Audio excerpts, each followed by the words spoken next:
রবি গ্রহের দোষ কিভাবে লাগে এগুলো জানতে হবে না মা। এগুলো কিন্তু আমাদের অবশ্যই অবশ্যই জানতে হবে মা গো। রবি গ্রহের দোষ কিভাবে লাগে?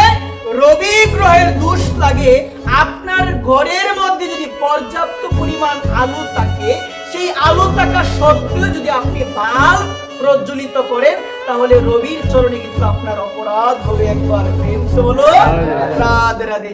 মা সন্ধ্যা হয়ে গেল, সন্ধ্যা হওয়ার পরে মন্দিরের মধ্যে অনেকেই আসে, বাতিটা কিন্তু অনেকেই দেয় না, বাতিটা দিতে হবে। দেখো মা, বলা হলো যে মন্দিরের মধ্যে সন্ধ্যা যখন হয়ে যায় তখন আমাদের উচিত কি, যারা আমরা মন্দিরের আশেপাশে আছি আমাদের উচিত হলো কি প্রজ্বলিত করা।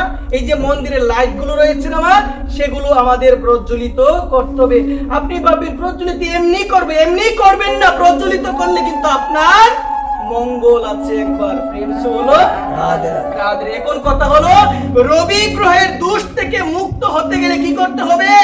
আপনার ঘরের মধ্যে পর্যাপ্ত পরিমাণ আলো আছে, সেই আলো থাকা সত্ত্বে যদি আপনি বাল্ব প্রজ্বলিত করেন, অনেকে করে না, অনেকে করে কি না, মানে আপনার ঘরে সূর্যের আলো যথাযথভাবে প্রবেশ করে আলো আছে, তা সত্ত্বেও আপনি কি প্রজ্বলিত করেন?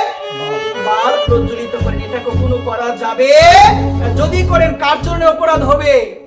সূর্যের চরণে অপরাধ হবে। একবার প্রেমসে হলো মায়ের উদ্দেশ্যে আরেকটা কথা বলছি। সেই কথা হলো সকালে আমরা সবাই স্নান করি না মা? স্নান করি কিনা? স্নান করার পরে মায়ের উদ্দেশ্যে একটা কথা বলবো, সেই কথাটি হলো সূর্য দেবতার উদ্দেশ্যে একটা প্রণাম করতে হবে। ওম জবা কুসুম সংকাশ্য কাশ্য পেহম মহাদুতিম দান্তারিং সর্ব পাপগ্ন প্রণতোস্মি দিবাকরম ওং শ্রী সূর্যায় নমঃ। এটা বলতে পারবো মা?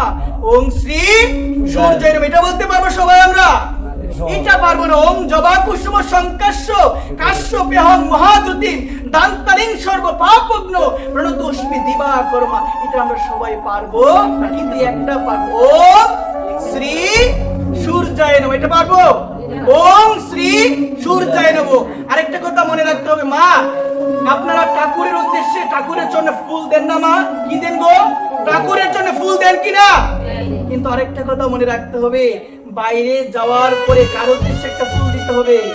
কারোর উদ্দেশ্যে সূর্য দেবতার উদ্দেশ্যে লাল ফুল দিলে কিন্তু মঙ্গল হবে। একবার প্রেমসে হলো মায়েদের